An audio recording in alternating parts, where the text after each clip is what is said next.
Tant que j'ai pas dit oui, c'est non. Je peux rigoler avec toi, mais pas avoir envie de coucher avec toi.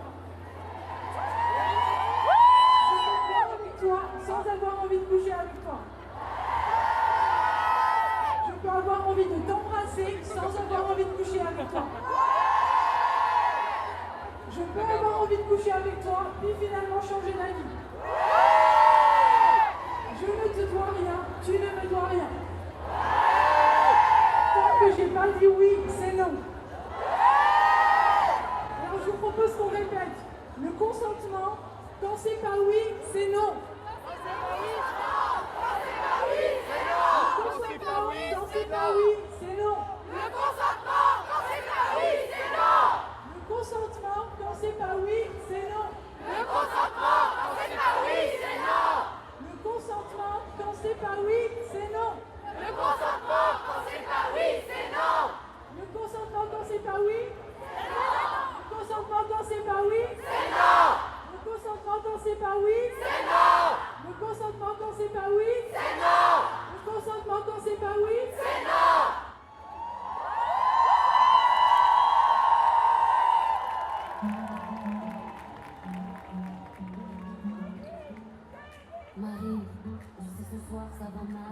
Ok, alors moi j'ai 24 ans, je m'appelle Rama et je suis web analyste et militante Nous Toutes depuis cet été. Je travaille pour le site internet Nous Toutes et je suis militante bien évidemment, je participe aux manifs, etc. Et donc là aujourd'hui je suis à la marche annuelle organisée par Nous Toutes contre les violences sexuelles et sexistes.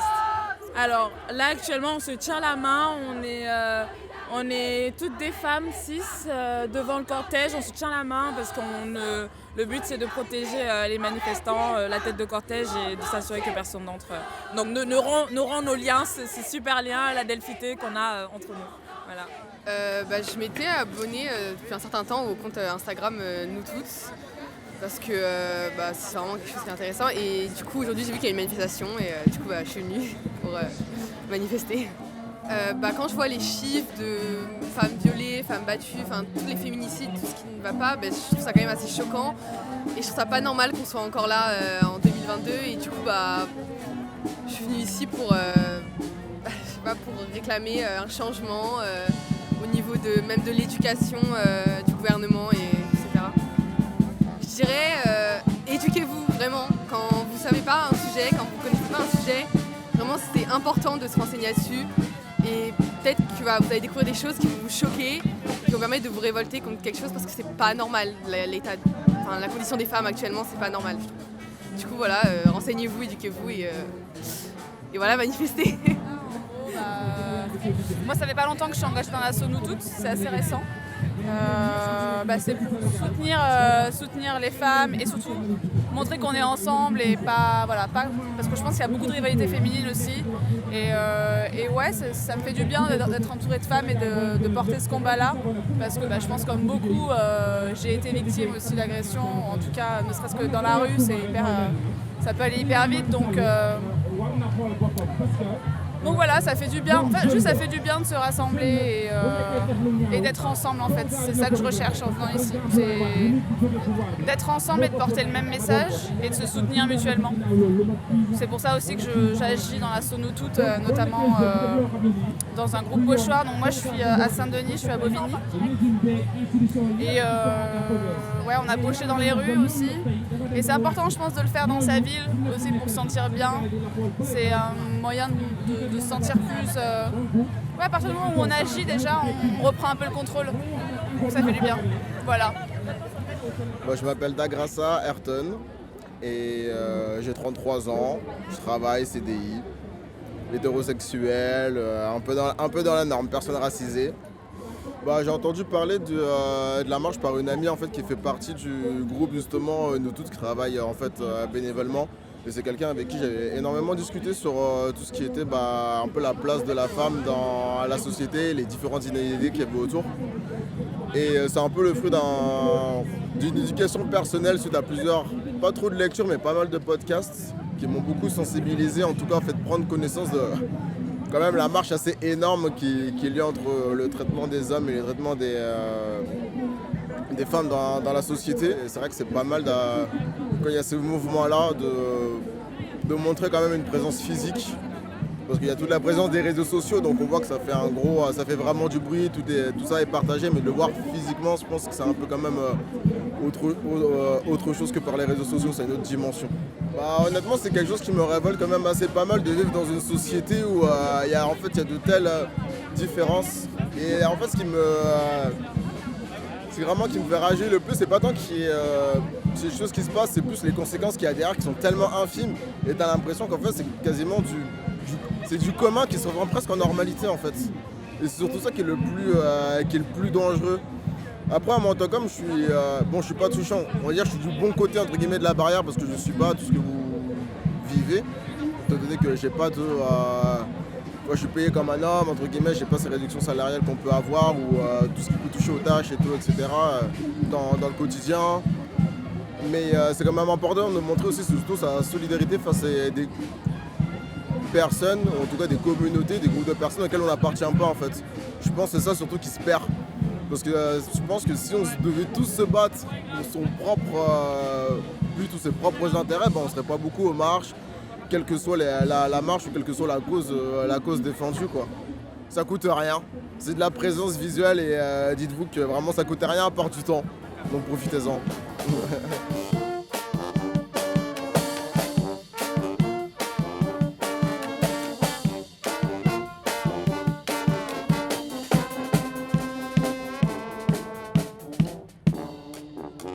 Alors j'ai 21 ans et je suis étudiante en communication et je suis plutôt engagée au niveau du féminisme.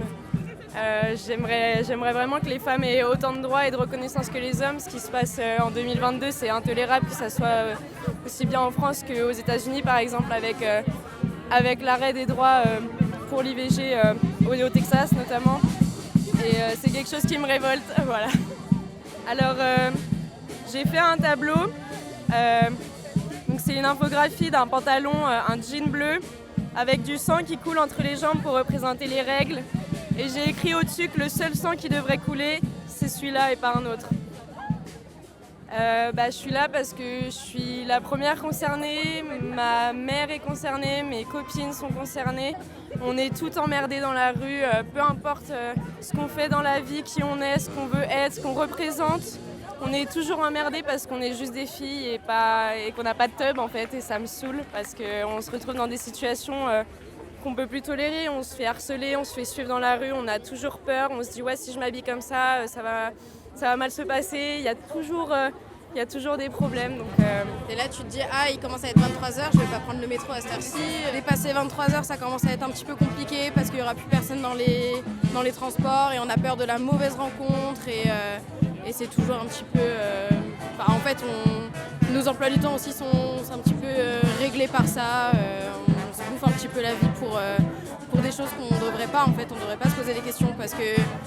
alors certes, il y a des hommes qui se font agresser, mais ils se posent moins la question de se dire à minuit, je peux prendre le métro tout seul et je vais rentrer et personne ne va me faire chier, alors que nous, on se pose toujours cette question.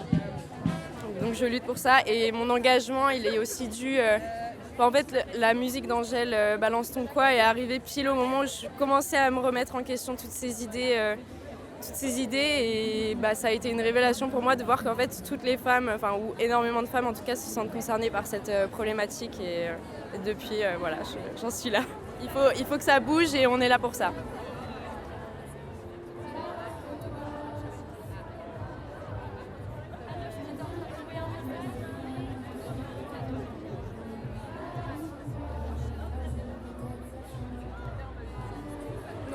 Je m'appelle Émilie, j'ai 20 ans, je vais avoir 21 ans fin d'année. Et je suis là pour manifester contre les violences faites aux femmes.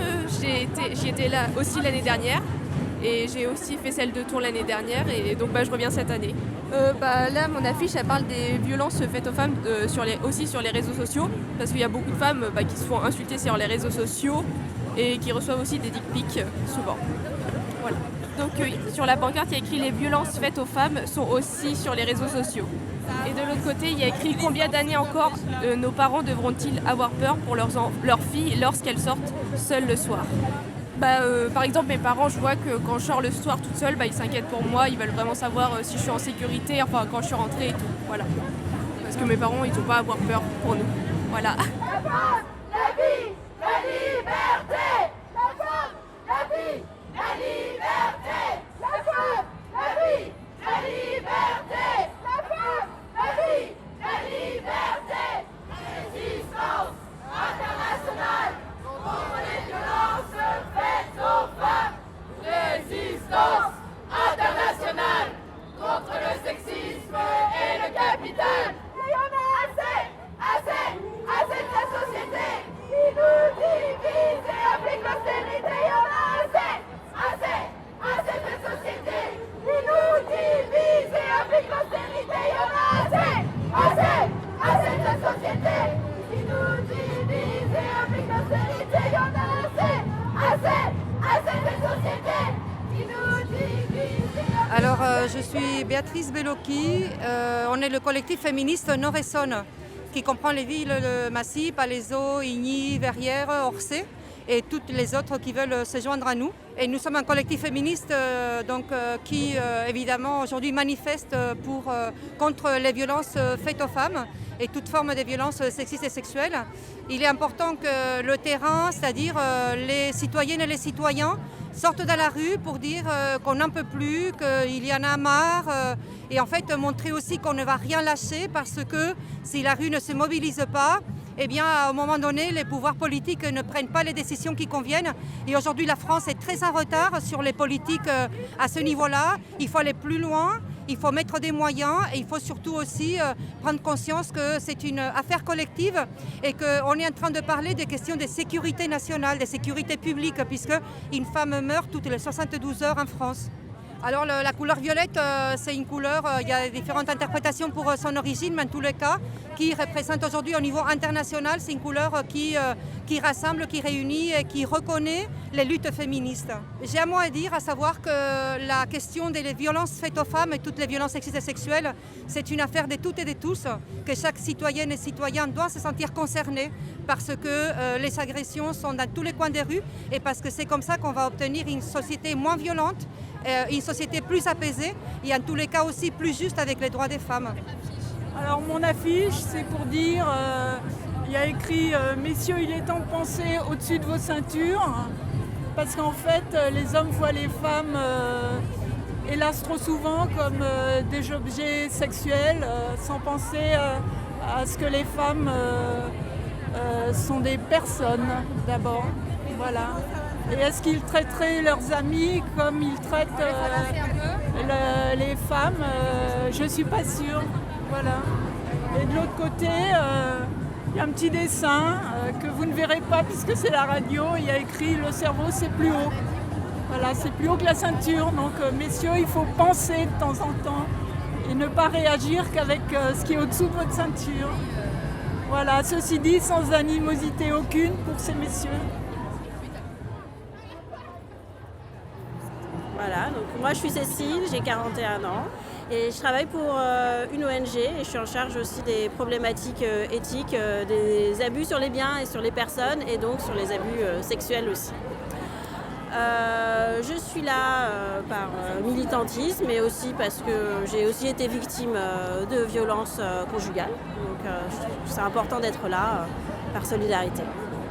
C'est des choses qui arrivent à strictement tout le monde, je pense, ou potentiellement toutes les femmes. 0,6% des violeurs condamnés. Ouais, je pense qu'il y a encore un problème sur la reconnaissance du viol, la reconnaissance des victimes, le fait que les victimes portent plainte, c'est une des grosses problématiques, je pense, et ça nous mène à ce chiffre. Je suis ici parce que, bien, comme beaucoup de femmes, j'ai été victime de violences. Et j'ai réalisé qu'on ne nous protégeait pas. En France, le système ne nous permet pas d'être protégés et qu'il faut vraiment renverser la table maintenant. En fait, on est face à un terrorisme dont la pensée, l'idéologie est que la femme est une propriété de l'homme. Encore aujourd'hui, c'est pour ça que du 2 novembre au 12 novembre dernier, il y a eu 10 femmes tuées. Donc il faut vraiment changer les choses. En Espagne, On a pu mettre en place des tribunaux spécialisés. On a fait reculer les violences, les féminicides de 40%. On a les moyens de changer les choses, mais il faut investir. Et il faut que l'État nous entende. Le consentement, quand c'est pas oui, c'est non. Le consentement, quand c'est pas oui, c'est non. Le consentement, quand c'est pas oui, c'est non. Le consentement, quand c'est pas oui, c'est non. Le consentement, quand c'est pas oui, c'est non. Le consentement, quand c'est pas oui, c'est non. Le consentement, quand c'est pas oui, c'est non. Le consentement, quand c'est pas oui, c'est non. Emmanuel, vous nous entendez? Alors, il serait temps. Est-ce que vous ne penserez pas qu'il serait temps d'inscrire ça dans la loi? En Espagne, récemment, il y a une loi qui est passée qui inscrit le consentement dans le code pénal. Il serait temps de faire la même chose en France. En Espagne, maintenant, quand c'est pas clairement oui, alors c'est non. Alors le consentement, quand c'est pas oui, c'est non.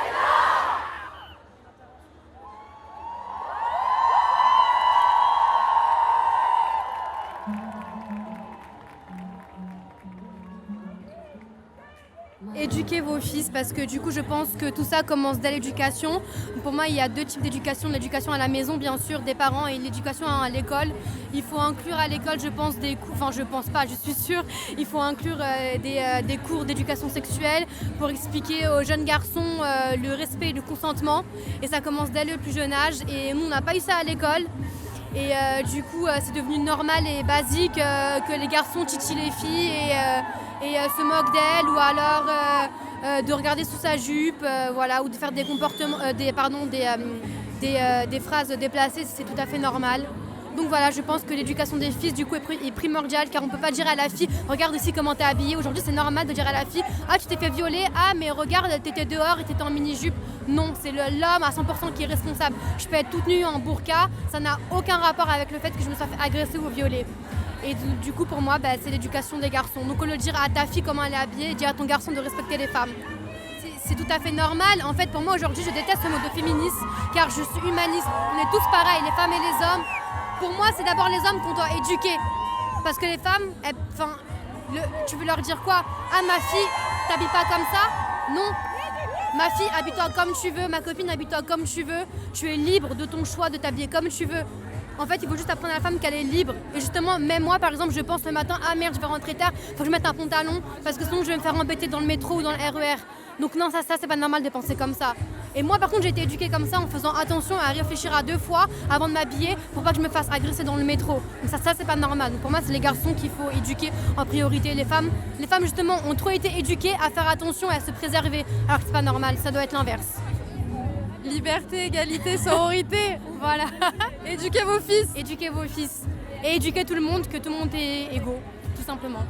Voilà. Je m'appelle Caroline, j'ai 41 ans et je suis là parce que je suis militante contre les violences sexistes sexuelles, mais c'est aussi mon activité professionnelle puisque je fais de la formation et des enquêtes suite à des cas de violences sexuelles, notamment dans le cadre d'abus qui ont lieu soit dans le lieu de travail, soit dans le cadre des activités d'ONG. Et donc voilà, c'est le consentement, ça s'apprend. Je pense qu'effectivement c'est quelque chose dont on n'a pas beaucoup discuté. Et moi quand j'ai grandi on n'en parlait jamais. Aujourd'hui on en parle beaucoup dans le cadre des violences sexistes et sexuelles, mais on en parle même dans d'autres situations. Aujourd'hui dans l'éducation des enfants et le fait qu'on doit leur apprendre à dire oui ou non dans des situations on doit moins les forcer à faire un bisou à mémé ou à faire des choses qu'ils n'ont pas envie de faire, et je pense que c'est effectivement important que dès le plus jeune âge on fasse comprendre qu'on a le droit de dire non, qu'on a le droit de dire oui, et que le consentement c'est pas quelque chose qu'on doit deviner en fait. Voilà. Donc ça me parle beaucoup comme slogan.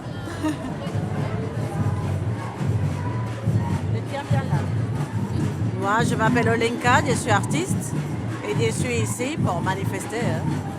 Ici, particulièrement, cette journée elle est très importante pour la lutte contre les violences faites aux femmes, qui peut aller dans toutes les formes. Moi, je me bats surtout contre la violence intrafamiliale, parce que ce n'est pas juste qu'une femme qui a toute la charge mentale, qui élève les enfants, qui est dans sa maison et dans son foyer, il se fasse taper ou battre pour son mari, son conjoint ou son ex-conjoint. Alors moi, je suis venue avec ma fille aujourd'hui parce qu'on est en train de l'élever dans une maison qui est une maison féministe, qui est contre le machisme et le micromachisme aussi. Et on aimerait qu'elle se connecte déjà avec ces collectifs immenses, qu'elle sache qu'elle n'est pas seule et que même si le futur, sa maman, elle se bat aujourd'hui parce que son futur, il soit plus juste que celle que j'ai vécue, au moins elle sache aussi qu'elle n'est pas seule, qu'il a tout ce monde qui l'accompagne. Alors elle me pose beaucoup la question de qu'est-ce que c'est être féministe et on chante une chanson d'être féministe radicale et en colère. Elle veut comprendre pourquoi on est en colère, pourquoi on peut être radical et qu'est-ce que c'est le féminisme. Elle l'apprend, elle chante maintenant la chanson, elle se pose des questions et on l'explique petit à petit. Je pense que ça va venir, la conscience, plus elle sera grande et plus on va l'éduquer dans cet univers-là, elle va comprendre plus, quoi. Allez, on va la chanter. 1, 2, 3. Nous sommes fortes, nous sommes fières, féministes et radicales et en colère. Nous sommes fortes, nous sommes fières, féministes et radicales et en colère. Nous sommes fortes, nous sommes fières, et féministes et radicales et en colère. Comment ça va tout le monde?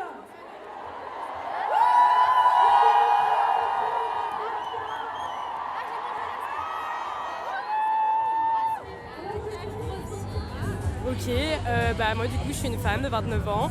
Qu'est-ce que je fais ici? Ça fait plusieurs fois que je viens à chaque fois. Je suis là, je manifeste pour moi, je manifeste pour toutes les femmes de mon entourage, pour toutes celles que je connais pas.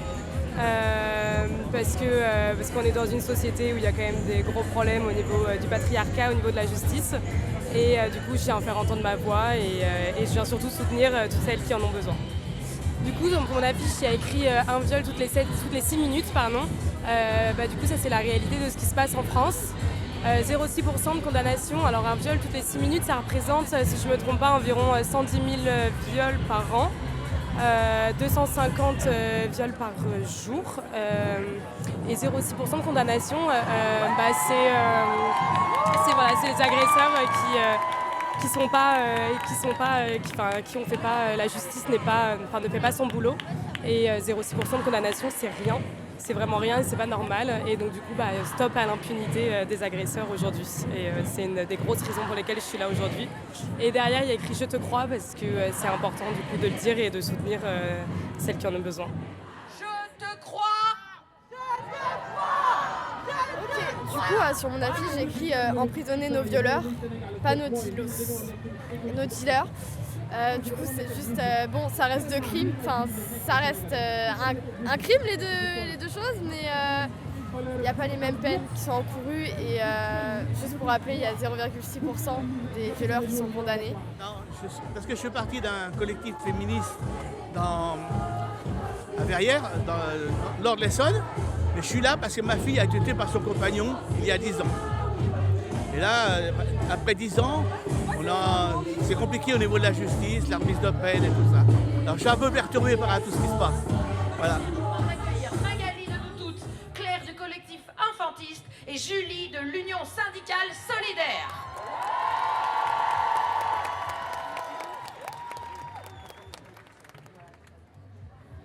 Aujourd'hui, nous sommes une foule immense dans toute la France à manifester contre les violences sexistes et sexuelles.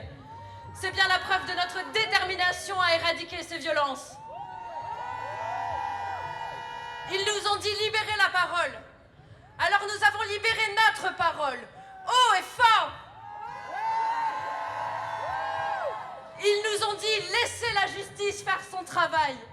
Mais quelle est notre réalité? 80% des plaintes pour violences conjugales sont classées sans suite. 65% des victimes de féminicide avaient saisi les forces de l'ordre. 2/3 des victimes font état d'une mauvaise prise en charge lorsqu'elles veulent porter plainte. 92% des enfants qui parlent de violences sexuelles ne sont pas protégés. Et moins de 1% des violeurs sont condamnés. Ces violences ne sont pas une fatalité. Elles peuvent diminuer et même disparaître. Comment? Avec des politiques publiques et des politiques publiques, ce n'est pas de la communication. C'est des actes, c'est des dispositifs dotés de financements suffisants, pérennes, avec des personnes en charge de les suivre. Nous apportons des solutions, mais ils ne les écoutent pas. En conséquence, les violences sont banalisées, les victimes sont humiliées, les agresseurs sont déresponsabilisés. Ce système permet aux hommes de violenter les enfants et les femmes en toute impunité. Nous manifestons pour dénoncer les graves défaillances d'un système judiciaire et juridique qui ne fonctionne pas et nous exigeons des mesures pour que les victimes obtiennent justice. Aujourd'hui, nous demandons l'adoption d'une loi cadre contre toutes les violences sexistes et sexuelles. Une réforme concrète, ambitieuse en 15 mesures. Tout d'abord, ils savent qu'il est urgent et indispensable de mettre les moyens pour lutter contre ces violences. Actuellement, le budget est de 530 millions d'euros par an. C'est ridicule. Avec l'ONG Equipof, nous estimons que ce budget doit être porté à 2 milliards d'euros par an. Et ça représente seulement 0,1% du PIB. Qu'est-ce qui leur manque aujourd'hui pour agir? De la volonté, c'est tout. D'autres nations ont vu diminuer ces violences sexistes et sexuelles en se donnant les moyens, notamment en inscrivant le terme de féminicide dans le code pénal et en modifiant la définition du viol afin d'y intégrer la notion de consentement et les différentes formes de viol. Si eux peuvent le faire, alors pourquoi l'État français ne le fait pas? Alors, nous on est des activistes du collectif Enfantiste, qui est le premier groupe militant et activiste contre les violences faites aux enfants. Notre message en venant ici, c'est une manifestation contre les violences sexistes et sexuelles. Souvent on pense aux violences faites aux femmes, mais en fait il faut savoir que 56% des violences sexuelles en France ont lieu sur des personnes qui ont entre 0 et 18 ans. L'enfant, en fait, je trouve ça dingue que l'enfant ne soit pas représenté dans ce genre de manifestation, vu les chiffres et l'ampleur des violences. Et moi, ce que je tiens à dire, en fait, aujourd'hui, c'est que la société invisibilise et ferme les yeux sur les violences qui sont faites aux enfants. Effectivement, ce sont des violences qui sont terribles, qui sont inhumaines, mais elles existent. Elles sont dans les maisons, elles sont dans les écoles, elles sont dans les églises, elles sont partout. Et on ne peut plus fermer les yeux. Ce qu'on demande aujourd'hui, c'est que la société se réveille et marche avec nous, pour qu'il y ait une réelle volonté politique de protéger les enfants. Parce qu'il faut savoir que si vos enfants, malheureusement, un jour subissent de la violence, vous aurez beaucoup de mal à les protéger. Et c'est vos enfants et vous qui serez traités de menteurs ou de menteuses. En France, la parole de l'enfant, elle vaut rien. On considère l'enfant comme un menteur ou une menteuse et on ne prend pas en considération leurs paroles. Il faut savoir, par exemple, dans le cadre d'inceste paternel, que souvent les mères qui rapportent la parole de l'enfant ne sont pas crues et sont accusées de manipuler leurs enfants. Il y a des mères qui sont condamnées actuellement et en prison. Je pense notamment à Priscilla Madjani pour avoir essayé de protéger sa fille. C'est plus possible, on ne peut plus laisser faire ça. Nous, les adultes, ne sommes pas les seules victimes du système de domination. Les parents protecteurs, le plus souvent les mères et les professionnels qui signalent, peuvent vous le dire. Protéger un enfant est le parcours du combattant. La parole de l'enfant est totalement invisibilisée et niée par toute la société. Face à l'urgence, nous réclamons entre autres des moyens humains, financiers et matériels pour les institutions judiciaires et médico-sociales, avec la rénovation et l'ouverture des structures d'accueil pour faire vivre les mineurs dans des conditions décentes.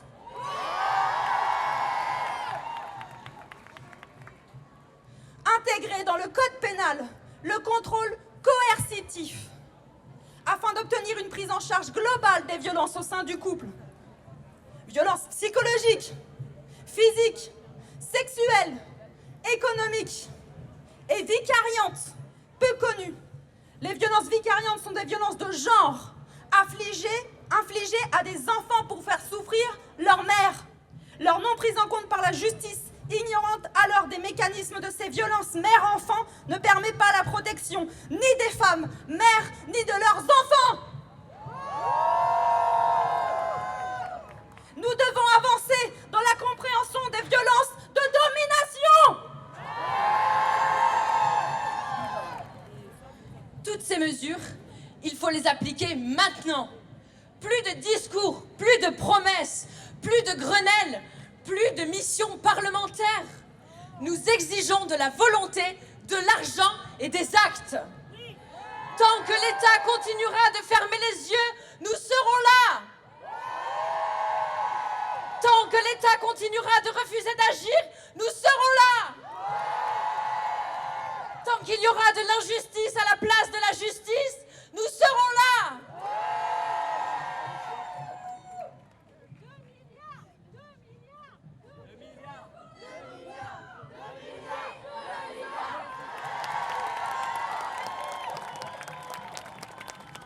Nous, familles de féminicides et victimes mineures de violences sexistes et sexuelles, nous sommes les grands oubliés de la justice. Et si enfin l'État français promulguait des lois qui soient appliquées? Les enfants sont reconnus victimes depuis 2022, mais aucune mesure n'est prévue pour ce statut. Et si les enfants bénéficiaient d'un véritable statut, d'une prise en charge immédiate et complète, un suivi psychologique, systématique, gratuit, l'étendue du protocole féminicide à minima. Lutter contre ces violences, c'est avant tout les prévenir. J'ai fait un rêve. Je vivais dans un monde où l'enfant était considéré comme un être humain, égal à l'adulte, où le respect et la bienveillance remplaçaient la violence et la domination. 56% des violences sexuelles concernent des personnes de 0 à 18 ans. 56%. Nous voulons combattre les violences sexistes et sexuelles, mais où trouvent-elles leur berceau? Le berceau des dominations se trouve dans l'enfance. Oui, les adolescentes sont aussi des victimes de violences conjugales. Oui, 6,7 millions de Français ont été victimes d'inceste. 3 enfants par classe. Oui, 4 millions d'enfants sont co-victimes de violences conjugales. Oui, on comptait 138 orphelins de féminicide en 2021. Est-ce qu'on va continuer à fermer les yeux? Non! Les États généraux de la justice le disent noir sur blanc. Je cite, « La justice n'a pas les moyens de remplir ce rôle. Les personnes victimes et leurs proches réclament une action concrète et rapide du gouvernement. Réclamez-le avec nous! Nous réclamons que l'enfant soit écouté, qu'il soit cru, qu'il soit protégé par toute la société. On leur apprend à ne pas parler aux inconnus, mais leur apprend-on à dire non à un proche quand on sait que la majorité des violences a lieu dans la famille? Les mineurs sont aussi victimes de violences sexistes et sexuelles. Un pays qui ne protège pas ses enfants n'a pas de futur.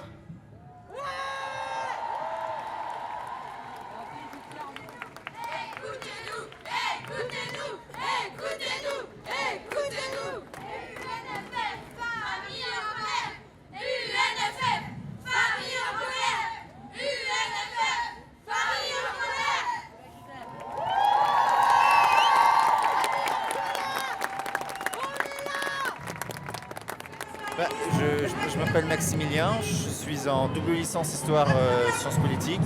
Et si je suis venu ici, c'est à la fois pour soutenir la lutte contre les violences sexuelles et sexistes, parce que j'en ai été victime aussi, et puis tout simplement parce que c'est sans doute le principal combat qui reste à mener en France aujourd'hui.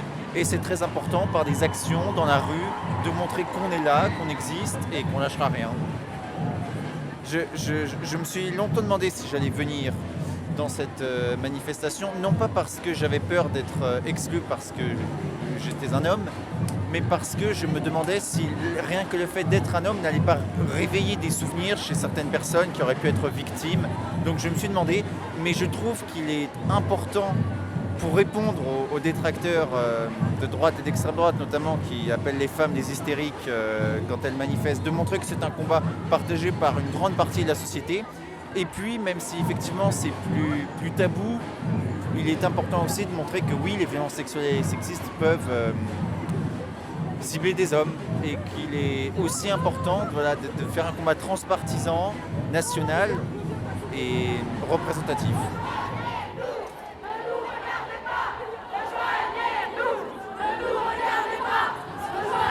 Alors, moi j'ai créé Stop aux violences obstétricales et gynécologiques en 2017 et donc c'est un collectif qui recueille les témoignages des victimes de violences obstétricales et gynéco. Donc on diffuse leurs témoignages en anonyme.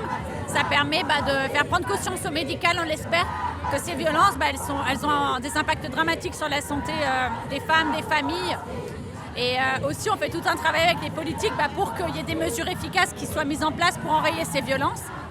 Parce qu'en fait, elles ont des conséquences psychotraumatiques, physiques, extrêmement graves. On a beaucoup de victimes déjà qui ne retournent plus du tout chez le médecin parce qu'elles ont tellement peur de se refaire violenter. Des femmes qui veulent plus du tout d'autres enfants parce qu'elles se disent qu'elles vont resubir encore des violences. Donc ça a une perte de chance pour leur santé à elles. Et puis c'est pas normal en fait qu'on se dise que des médecins, ils agressent des femmes pendant qu'elles accouchent ou quand elles sont dans un cabinet gynéco. Ça n'a aucun sens. Donc nous vraiment on milite pour que ça soit plus le cas et qu'il y ait de la bientraitance, que les médecins ils respectent le consentement. On a la loi Kouchner de 2002 qui dit que tout médecin a obligation de demander de l'accord avant de faire un examen, un acte médical. En plus, c'est des actes médicaux qui sont intrusifs, donc ça a à voir avec l'intimité. C'est important de demander le consentement. Et après, on se rend compte qu'il y a plein de mauvaises pratiques. Par exemple, il y a des médecins qui font systématiquement des frottis avant 25 ans. Et ça, c'est complètement... Il ne faut pas le faire avant 25 ans. Pardon, en fait, les touchés vaginaux ne doivent pas être faits avant 25 ans, sauf cas rares. Parce qu'en fait, sinon, ça entraîne des traumatismes graves et c'est pas du tout nécessaire, en fait. Et en fait, on connaît pas nos droits, on connaît pas forcément les bonnes pratiques, donc on croit que tous les médecins, ils sont forcément bienveillants. Et parfois, on dit amen à tout, alors que non, ils n'ont pas tous les droits. Et en fait, il y en a qui sont pas du tout bienveillants, pas du tout compétents, et franchement, c'est dramatique, quoi. Donc nous, on est là vraiment pour informer, rehausser le niveau de conscience de notre société sur les violences obstétricales et gynéco, et dire aux femmes et aux filles qu'elles ont des droits en fait. Le gynéco, il n'a pas à les mettre toutes nues, qu'il n'a pas à les juger, les mépriser. Non, on garde des droits même quand on est face à un gynéco et qu'on peut refuser. Normalement, il doit vraiment recueillir notre consentement à chaque moment. Et à Stop Vogue, si les personnes veulent nous rejoindre pour être bénévoles chez nous, c'est avec grand plaisir. Parce qu'il y a beaucoup de choses à faire pour que notre médecine elle se remette en cause et qu'on puisse soutenir les victimes. Donc n'hésitez pas à nous contacter sur @stopvoguefr. Et on sera absolument ravis. Et on organise aussi des actions lors de la marche Nous Toutes et autres. C'est important qu'on soit visibilisé. Et on donne rendez-vous à tout le monde mardi 22 devant l'hôpital Tenon à 18h30. Donc c'est rue de Chine, métro Gambetta. Donc hôpital Tenon, mardi 22 novembre à 18h30.